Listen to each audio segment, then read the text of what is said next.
చాలా హ్యాపీగా ఉన్నాను నేనైతే. ఫస్ట్ టైం పోయినప్పుడు ఇది నా పాప చేతిలో పోయింది. అంటే తను బస్సులో ట్రావెల్ చేస్తుంది, తను కాలేజీ స్టూడెంట్. ఎంత ఏడ్చిందంటే ఆ రోజు చాలా ఏడ్చింది పాపం. తను ఫస్ట్ టైం ఈ ఫోన్ తీసుకుంది. వాళ్ళు కాలేజీలో పీడిఎఫ్లు అవన్నీ చాలా ఉంటాయి కదా, చాలా కష్టపడి తీసుకున్నాం ఈ ఫోను.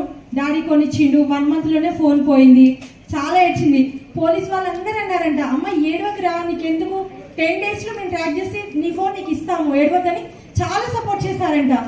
నిజంగానే 10 days లో ఇచ్చారు. తను ఎంత హ్యాపీగా ఫీల్ అయిందంటే ఆ రోజు అసలు మాటలో చెప్పలేను నేను. అండ్ సెకండ్ టైం మా హస్బెండ్ ఫోన్ పోయింది. తను రిక్వెస్ట్ చేశారు కూతుర్ని, అమ్మ నేను తీసుకెళ్తాను రా, నా ఫోన్ పోయింది, కావాలి నాకు అర్జెంట్ అని చెప్పి తీసుకున్నారు. 1/2 hour లో వెజిటేబుల్ మార్కెట్కి వెళ్ళారు. 1/2 hour లో ఫోన్ పోగొట్టుకున్నారు. ఆ రోజు చాలా ఏడ్చింది, డాడీ ఇది పోయిన ఫోను లక్కీగా దొరికింది, నా లక్కీ ఫోను, లక్కీ ఫోన్ పోగొట్టావు నువ్వు, నేను లక్కీగా ఫీల్ అవుతున్నాను. దాని మీద ఒక చిన్న స్క్రాచ్ పడినా తను ఎంత ఫీల్ అయ్యేదంటే, డాడీ ఏంటి డాడీ ఇలా స్క్రాచ్ చేసావు, ఇది నా లక్కీ ఫోన్ కదా, ఎందుకు తీస్తావు, ఎందుకు యూజ్ చేస్తావు అంటుండే. అంత హ్యాపీగా ఫీల్ అయిపోయి మళ్ళీ ఫోన్ పోయేసరికి ఇంకా చాలా ఫీల్ అయిపోయింది. ఈసారి దొరుకుతుందో లేదో మమ్మీ, ఫస్ట్ టైం అయితే లక్కీగా దొరికింది, ఈసారి దొరుకుతుందో లేదో అని అన్నారు. లక్కీ కాదండి, ఇక్కడ మన పోలీస్ వల్ల కష్టం ఇది. నేనైతే అలానే చెప్తాను, లక్కీ కాదు.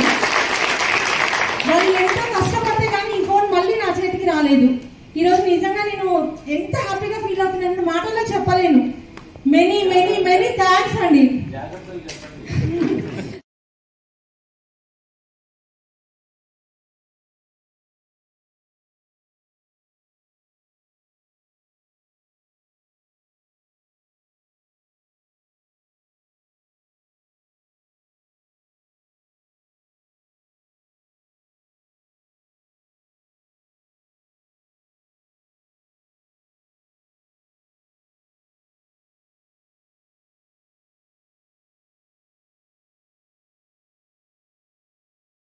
పోర్టల్ 2023 ఏప్రిల్లో మనకు వచ్చింది. సో అప్పటి నుంచి కూడా పోలీస్ డిపార్ట్మెంట్లో ఈ సెల్ ఫోన్ని రికవరీ చేసిన తర్వాత విక్టిమ్స్ని ఒక చోట పిలిపించి వాళ్ళకు హ్యాండ్ ఓవర్ చేయడం జరుగుతుంది.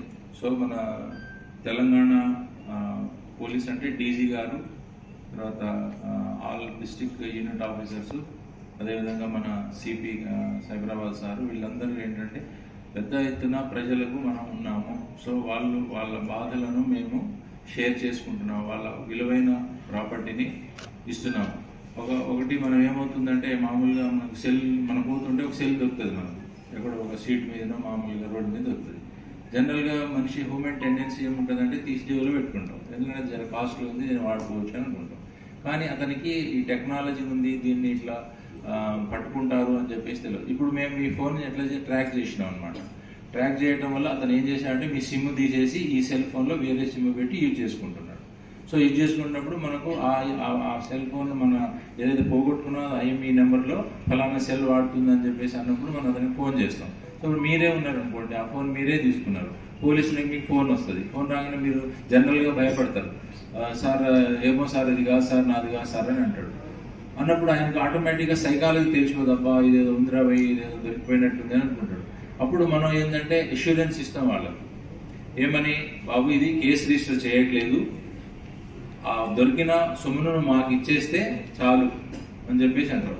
సో ఈ విధంగా ఏమవుతుంది అంటే మనిషి నేను దొంగతనం చేసినా తెలిసిపోతుంది అనే ఉద్దేశంతో చాలా వరకు మనకు రికవరీ కాలేకపోతుంది.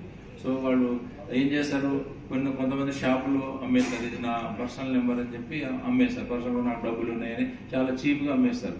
తర్వాత మేము ట్రాక్ చేసినప్పుడు అది ఆ షాప్ దగ్గర దొరుకుతుంది. అప్పుడు షాప్ దగ్గర దొరికినప్పుడు ఆటోమేటిక్గా వాడు లాస్ అవుతాడు కదా, సార్ నేను డబ్బులు ఇచ్చినా, 4,000 ఇచ్చినా, 5,000 ఇచ్చినా, 10,000 ఇచ్చినా అని చెప్పి అనుకుంటాడు. సో ఇది ఒకటి మనకు ఛాలెంజ్ ఉన్నది సొసైటీలో. అది ఏమవుతుందంటే విక్టిమ్స్ మనకు హ్యాపీగా ఉంటుంది, కాకపోతే వీడు నా సెల్ ఫోన్ని ఏం చేశాడో, ఎక్కడెక్కడ యూజ్ చేశాడో అని చెప్పేసి మనకు ఒకసారి ఒక వస్తువు పోయిన తర్వాత వాడు ఖరాబ్ చేసినాడనే ఒకటి మైండ్లో ఇది ఉంటుంది. కాబట్టి పోయిన తర్వాత ఏం చేయాలనేది ఇప్పుడు ఏసీపీ గారు చెప్పారు.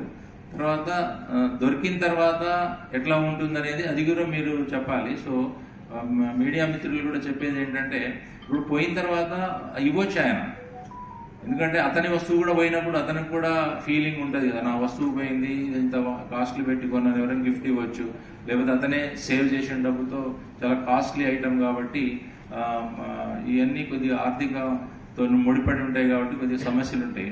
కాబట్టి మీరు ఫోన్లను జాగ్రత్తగా చేసుకోవాలంటే ఈ మామూలుగా రొటీన్గా మేము ఎప్పుడు చెప్తూనే ఉంటాం. ఎందుకంటే ఇప్పుడు మొబైల్ అనేది ప్రతి రోజు మనకు నీడ్ అన్నమాట, అవసరమైన వస్తువు.